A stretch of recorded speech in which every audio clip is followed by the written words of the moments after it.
మరి ప్రణాళికా సంఘాన్ని రద్దు చేస్తే ఏం చేయాలి అనేటువంటి అంశాన్ని కూడా అడుగుతారు అని చెప్పేసి రిపోర్ట్లో మరొక అంశాన్ని పొందుపరిచింది.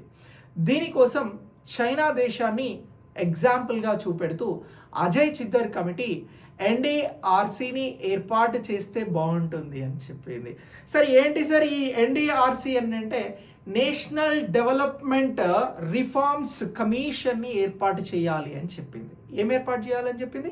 ఎన్డీఆర్సీ అని అంటే national development for reforms commission అనేటువంటి దానిని ఏర్పాటు చేయాలి అని చెప్పేసి ఈ అజయ్ చిద్దర్ కమిటీ మే 29న భారత ప్రభుత్వానికి ఒక రిపోర్ట్ని అందజేస్తే ఈ రిపోర్ట్ని పరిశీలించినటువంటి భారత ప్రభుత్వం మోదీ అధ్యక్షతన క్యాబినెట్ సమావేశం పెట్టి ఆగస్టు 13, 2014న ఈ క్యాబినెట్ సమావేశం ద్వారా భారతదేశానికి 12 పంచవర్ష ప్రణాళికలు అందించినటువంటి ప్లానింగ్ కమిషన్ని రద్దు చేయడం జరిగింది.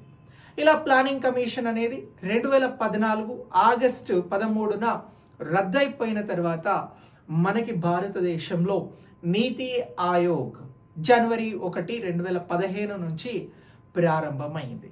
సో ఇలా నీతి ఆయోగ్ ప్రారంభానికి సంబంధించినటువంటి అజయ్ చిద్దర్ కమిటీ, ప్రణాళికా సంఘం రద్దు, అజయ్ చిద్దర్ గారు ఇచ్చినటువంటి రిపోర్ట్, అలాగే దీంతో పాటు ప్రధానమంత్రి మోదీ అధ్యక్షతన నిర్వహించినటువంటి క్యాబినెట్ సమావేశం, నీతి ఆయోగ్ ఏర్పాటు జనవరి 1, 2015ని మనం చాలా క్లియర్గా ఎగ్జామినేషన్ పాయింట్ ఆఫ్ వ్యూలో గుర్తించాల్సి ఉంటుంది.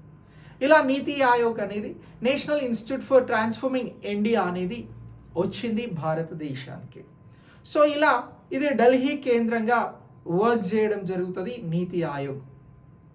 మరి నీతి ఆయోగ్కి సంబంధించినటువంటి మొదటి సమావేశం ఎప్పుడు జరిగింది అని అడిగితే మనం చెప్పాల్సినటువంటి ఆన్సర్ ఫిబ్రవరి 8, 2015న నీతి ఆయోగ్ మొదటి సమావేశం నిర్వహించడం జరిగింది. సో ఇలా నీతి ఆయోగ్ అనేటువంటి అంశాన్ని మనం ఎగ్జామినేషన్ పాయింట్ ఆఫ్ వ్యూలో గుర్తించాల్సి ఉంటుంది. అయితే నీతి ఆయోగ్ ప్లానింగ్ కమిషన్కి కొంత విభిన్నంగా పనిచేస్తూ ఉంది ప్రణాళికలను రూపొందించడంలో అని గుర్తుంచుకోవాలి.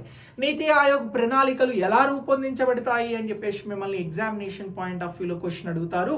ఇలా క్వశ్చన్ అడిగితే నీతి ఆయోగ్లో ప్రణాళికలు అనేవి బాటమ్ టు టాప్కి సంబంధించినటువంటి విధానంలో రూపొందించబడతాయి అని చెప్పాలి.